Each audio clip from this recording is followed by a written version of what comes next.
Titanic was the most luxurious liner the world had ever seen. For many, she was proof of man's superiority to nature. Passengers for her maiden voyage were among the most notable of the era. Benjamin Guggenheim, mining magnate. Isidor Straus, founder of Macy's. Real estate tycoon John Jacob Astor and his bride. Also on board were hundreds of immigrants anxious to start new lives in a new world. 4 nights into the journey, on a black, moonless night, Titanic struck an iceberg. Within 3 hours, the greatest ocean liner ever built was sinking to the bottom of the ocean, signaling an end to an era.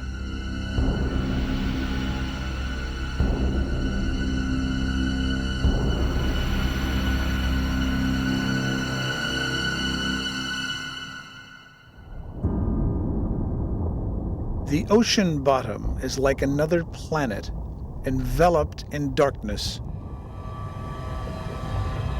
The life here exists without sunlight. To biologists, it's a wonder, a mystery.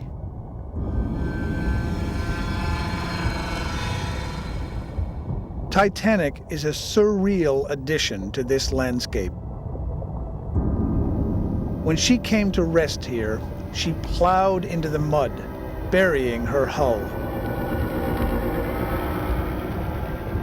This anchor should be nearly 50 feet off the ground.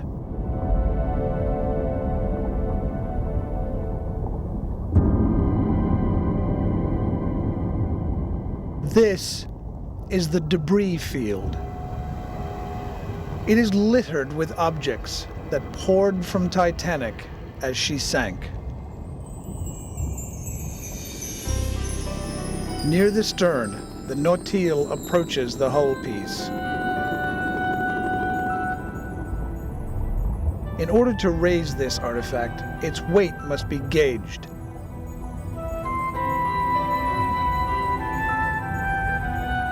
The first step is to accurately measure the piece.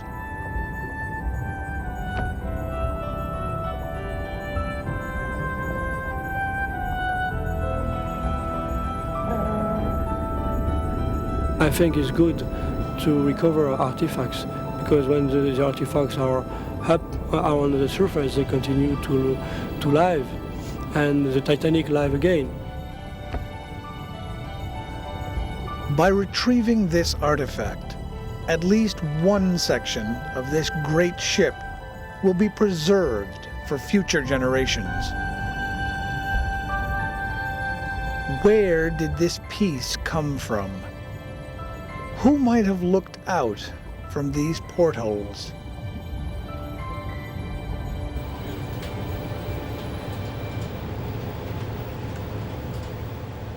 David Livingstone is a naval architect who has unique insight into Titanic. He works for the shipyard, Harland and Wolff, that built the great ocean liner. Livingstone is attempting to gauge the artifact's weight.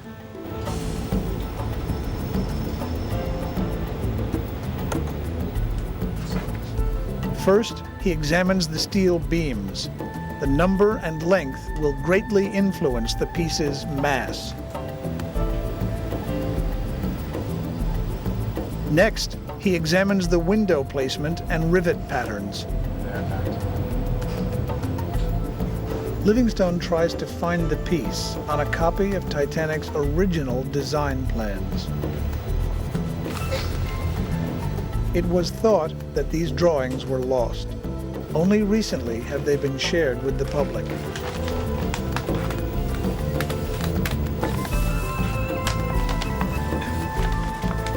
His first calculations put the piece at 8 tons.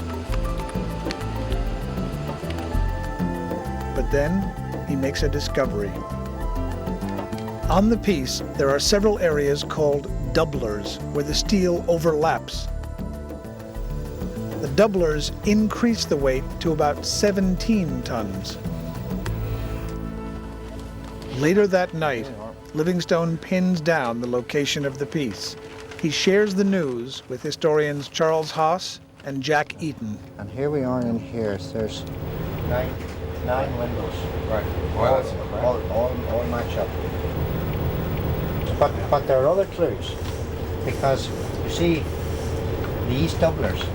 We have 1, 2, 3, 4 doublers on the inside, and there's only one position on the ship where there is a shell doubler, and it coincides with a channel frame, a beam.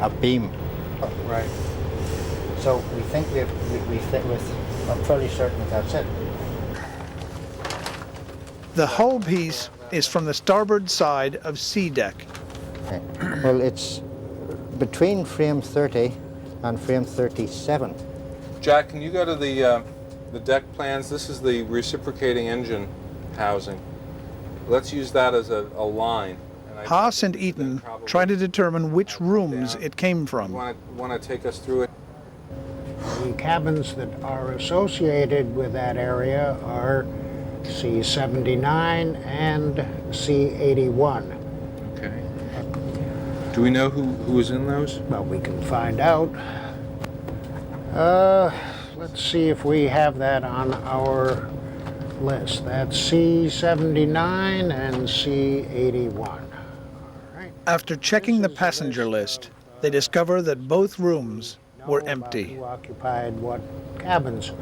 I can tell you who were in some of the adjacent cabins. That would be Mr. and Mrs. Henry Harris would have been right next door, the theater producer. We come down here, W.T. Stead would have been just down the hall, and they were not only fairly prominent, but also fairly affluent. Right.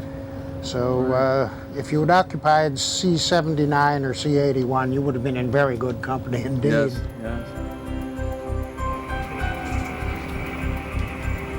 The crew of Nadir has a unique plan for lifting the hull piece to the surface.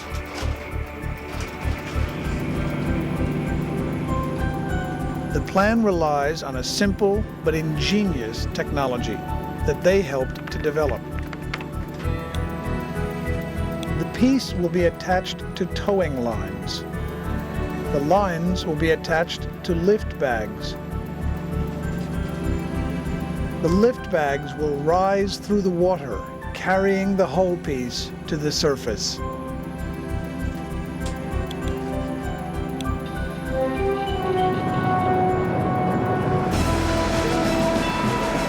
This lift bag will be filled with nearly 5,000 gallons of diesel fuel.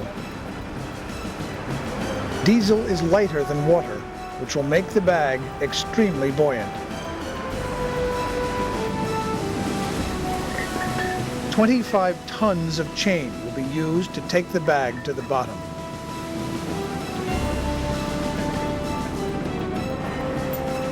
The chains will be connected to this cylinder, called a transponder. When the transponder receives an acoustic signal, it will release this red clasp, dropping the weight and freeing the bags.